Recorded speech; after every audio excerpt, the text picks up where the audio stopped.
और as a Indian हमें बहुत खुशी हो रही है कि मोदी जी यहाँ आ रहे हैं। वैसे तो वो पहले भी आ चुके हैं और इससे हमारा भारत और जापान का जो संबंध है वो काफी अच्छा हो रहा है।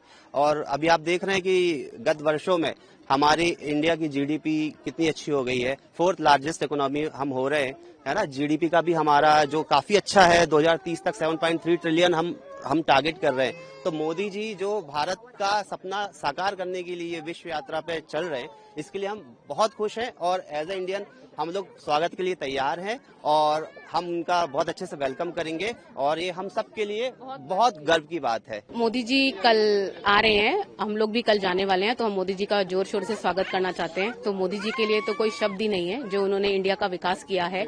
और वो अभी लास्ट जापान में जब आए थे तो यहाँ पे स्वच्छता देख कर गए थे कि यहाँ पर लोग खुद ही साफ करते हैं। तो इंडिया में जो स्वच्छता अभियान चल रहा है और बुलेट ट्रेन भी मोदी जी जापान आए थे, जापान में देखकर गए, उसी के बाद बुलेट ट्रेन भी स्टार्ट हुआ है। तो मतलब मैं सिर्फ मोदी जी के बारे में इतना कहना चाहती हूँ कि जो वो लोग अपने जो जनता है देश की, उनको बोलते हैं कि आप सपना देखो, पूरा वो करेंगे। और मेरा कहने का मतलब यही है कि हम सपने देखते हैं, पूरे वो करते हैं। तो हम उनका वेलकम करने के लिए पूरे तैयार हैं और कल हम मोदी जी से मिलने के लिए भी जा रहे हैं।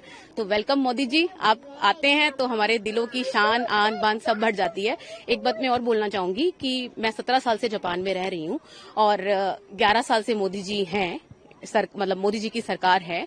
तो पहले जब मैं इंडिया जाती थी तो मेरा ना मन ये होता वापस जापान वापस चलो। लेकिन अब जब मैं इंडिया जाती हूँ और इंडिया का जो विकास देखती हूँ ना, तो मेरा इंडिया से आने का दिल नहीं करता है। तो जो डिजिटल इंडिया हो गया है ना अभी, तो हम सब लोग मोदी जी का वेलकम करने के लिए बिल्कुल तैयार हैं। और ये पूरी इंडियन कम्युनिटी है, 36 स्टेट के लोग यहाँ पे अभी पूरे नहीं है, लेकिन अलग अलग जगह के लोग यहाँ पे हैं। पिछले 10 सालों में भारत और जापान के जो रिश्ते हैं वो इतने मजबूत हुए हैं कि आप लोग देख सकते हैं पिछले लास्ट 10 ईयर में मोदी जी ने लगभग 3 विजिट किए हैं यहाँ पे और हम लोगों ने हमेशा उनका जोरदार स्वागत किया है। अभी हम लोग पूरे गर्व के साथ में यहाँ पे इतने आप देख सकते हो कितने इंडियंस यहाँ पे लगभग 1 घंटे से आप लोग का वेट कर रहे थे कि आप लोग आएंगे और हम मोदी जी के वेलकम के लिए तैयार हैं। कल हम लोग 6 o'clock ही इम्पीरियल होटल में वो आने वाले हैं, वहाँ हम पहुंचने वाले हैं।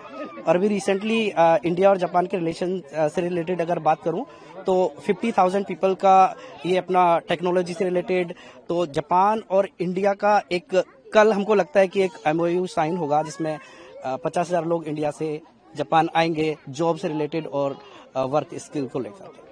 Thank you so much. Modi ji को अगर आपकी मुलाकात हुई, मोदी जी से मुलाकात नहीं हो पाएगी, ऑलरेडी हमारे पास ये एडवाइजरी आ चुकी है कि पास में जाके आप लोग नहीं बात कर सकते हैं, लेकिन हम लोग दूर से भी जैसे भी हैं हम मोदी जी के वेलकम के लिए बहुत अच्छे से तैयार हैं। I was traveling, I will say, across the world from last 12 years, and what I see the difference which we will be having earlier and now, that actually Modi is a brand, and earlier also nobody knows what is India, what India is doing, and India is, I will say, in terms of, I will say, cleanliness, India is, I will say, it is very far behind.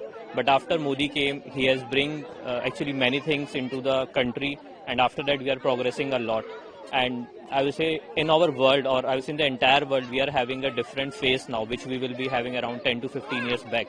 And when he is coming to here, and what he supported us, I will say everyone, I will say during the COVID time, it was really helpful, and everyone was in a, I will say, also dire situation because everybody want to go home. And at that time, he has been his, I will say, political influence all across the countries and with the different people. And with that, he is also able to bring back the Indian people to its own country. And when he will be coming here, we will be internally so much excited, and we, I will say, warmly welcome him to be here in Japan.